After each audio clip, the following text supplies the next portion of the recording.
여러분 반갑습니다. 정문성 목사입니다. 말씀 공부하는 가운데 하나님의 은혜가 함께하기를 간절히 기원합니다. 기도합시다. 은혜로우신 아버지 하나님, 저희들에게 지혜와 명철을 더하여 주셔서 하나님을 알아가는 것이 참 기쁨이 되도록 도와주시옵소서. 예수님 이름으로 기도하옵나이다. 아멘. 같이 나눌 하나님의 말씀은 출애굽기 20장 18절부터 21절까지입니다. 제가 봉독하겠습니다. 뭇 백성이 우레와 번개와 나팔 소리와 산의 연기를 본지라. 그들이 볼 때에 떨며 멀리 서서 모세에게 이르되, 당신이 우리에게 말씀하셔서 우리가 들으리리라. 하나님이 우리에게 말씀하시지 말게 하소서. 우리가 죽을까 하나이다. 모세가 백성에게 이르되, 두려워하지 말라. 하나님이 임하심은 너희를 시험하고 너희를 경외하여 범죄하지 않게 하려 하심이니라. 백성은 멀리 서 있고 모세는 하나님이 계신 흑암으로 가까이 가니라. 아멘. 아멘. 오늘 본문에 있는 말씀은 모세가 십계명 받을 준비하는 과정, 그런 단계를 지금 이야기하고 있습니다. 거기 백성들 다 두려워 떨게 되는 장면이 나오게 됩니다. 모세가 십계명 받으러 가려고 준비하는 과정입니다. 천둥과 나팔 소리가 크게 엄청나게 들렸던 것 같습니다. 그 소리가 백성들 가운데 임하게 되었습니다. 그리고 또 눈으로 보이기에 번개와 또 연기, 신명기에 보게 되면 불도 나왔다고 하는, 산에 불이 탔다고 하는 기록이 나와 있습니다. 5장 22절에 산에서 불이 났습니다. 그러니까 다들 무서워 떨었겠지요. 시각적으로, 청각적으로, 시각적으로 하나님께서 말씀하십니다. 그 가운데 하나님께서 백성에게 말씀하셨던 것 같습니다.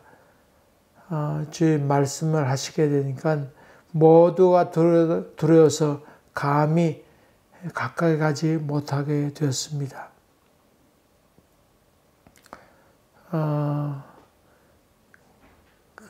그랬는데 백성이 다 두려워서 자기들 더군다나 흑암 가운데 가야 되니까 얼마나 무서웠을까요?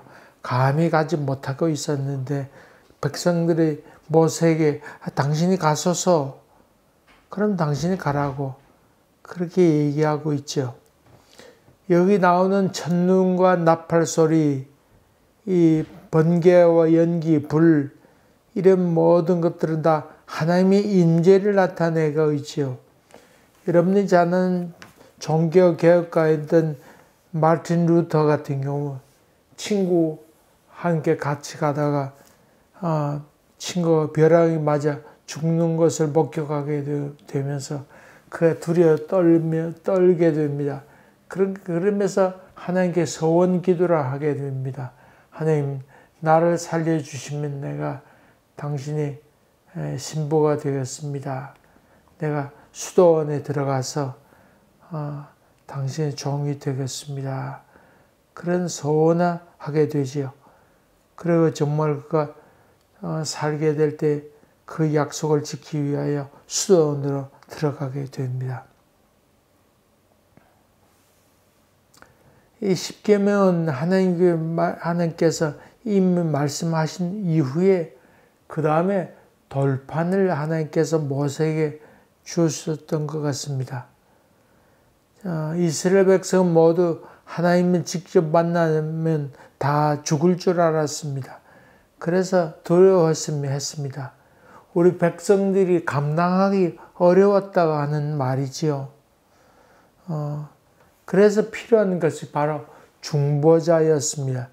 오늘 본문에 있는 말씀, 모세가 필요하다는 얘기였고 동시에 또 예수 그리스도를 통한 중보의 그 예시가 본문의 말씀이죠.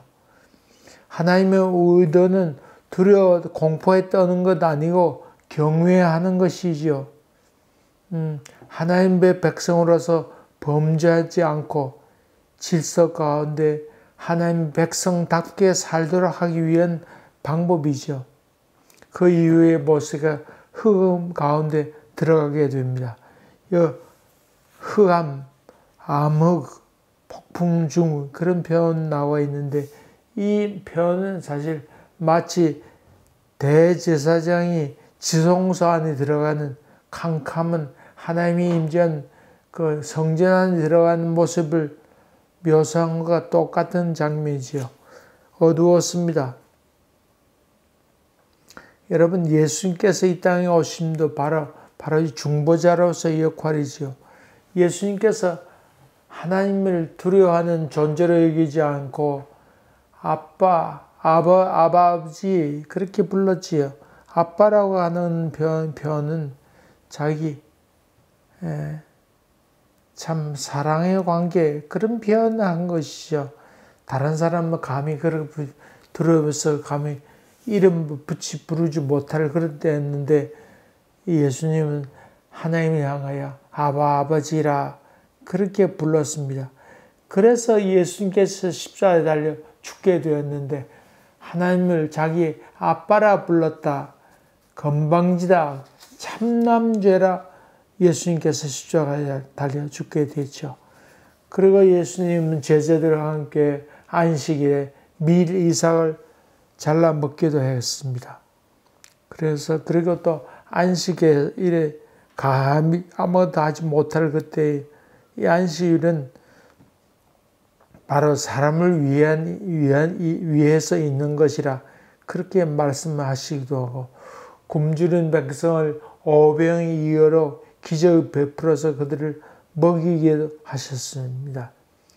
또 슬로보니게 여인이 와서 자기 딸을 낳기를 간절하면서 옷자를 만졌을 때에 야 누구야 감히 내 옷자를 만지느냐 그렇게 분노하거나 두렵하지 않고 그에게 치료의 손길을 베푸시게 되지요. 바로 그런 것이 바로 하나님의 모형, 사랑의 표현 그렇게 볼 수 있지요. 그런 점에서 본다고 그러면 우리의 사명이 무엇인가? 그것은 바로 중보자의 역할입니다. 우리가 하나님이 있다 없다 그것을 증명해 보일 필요까지는 없습니다. 하나님께서 하실 일입니다. 우리는 우리가 만난 예수 하나님에 대해서 잘 소개하고 간증하는 것이지요. 하나님이 참으로 선하시고 좋으신 분이십니다. 이것을 잘 소개해 주는 것, 그것이 우리 중보자로서의 사명이지요. 얼마 전에 영화 배우였던 김수미 씨 간증하는 것을 들었습니다. 그가 예수 그리스도를 만나게 되고 마음에 불안했던 잠 못 이루었던 여러 가지 일들 다 사해져 버리고 또 마음에 큰 평강이 있게 돼서 깊은 잠 잘 잘 수 있게 되었다. 두 번째로 무엇보다 모든 일에 감사할 수 있게 되었다. 그러니까 그런 마음으로 바뀌게 되니까 저절로 친절이 나오게 되었나라. 그런 간증하는 것을 들었습니다. 바로 그것이 우리 하나님을 믿는 중보자로서의 사명을 그렇게 볼 수 있죠. 흔히 우리 예수 믿는 사람 가운데 빨리 주님께서 오셔서 이 죄악 많은 이 땅을 심판해 달라고 그렇게 기도하는 사람도 보았습니다만 그러니까 그런 사실 중보자로서의 역할은 아닙니다. 빨리 심판해 달라고 하는 그런 거 아니고 우리 중보자는 마음 가운데 깊은 사랑을 갖고 있어야 됩니다. 다시 말하면 하나님 마음을 갖고 있어야 중보자로서의 역할을 감당해낼 수 있습니다. 하나님께 긍휼을 호소하고 이 땅에 죄가 많지만은 하나님께서 빨리 오시면 다 심판해서 우리가 죽을 거 아닙니까? 한 사람이라도 구원받게 하기 위해서 지금 오시면 안 됩니다. 그런 사랑의 호소를 해야 되고 사람들에 대해서는 하나님의 심판과 회개를 얘기하면서 다시 하나님에게 돌아오라고 하는 간절한 마음으로 이야기하는 것, 그것이 중보자이지요. 다시 말하면 깊은 하나님의 마음을 소유할 수 있어야 된다고 하는 말씀입니다. 여러분, 이런 하나님의 마음을 갖고 계셔서 여러분 개인 삶 가운데 참 감사와 은혜로 충만하게 되고 또 많은 사람에게 하나님의 마음을 전하게 되는 그런 중보자로서의 사명을 감당해내는 여러분 되시기를 주의 이름으로 간절히 기원합니다. 기도하겠습니다. 은혜로우신 아버지 하나님, 우리가 이 땅에 살면서 중보자로서의 하나님 마음을 소유하고 살아가는 저희들 되도록 은혜를 베풀어 주셔서 기쁨의 나날이 되고 감사로 충만한 삶이 이어질 수 있도록 은혜를 베풀어 주시옵소서. 예수님 이름으로 기도하옵나이다. 아멘. 여러분 감사합니다. 또 뵙겠습니다. 감사합니다.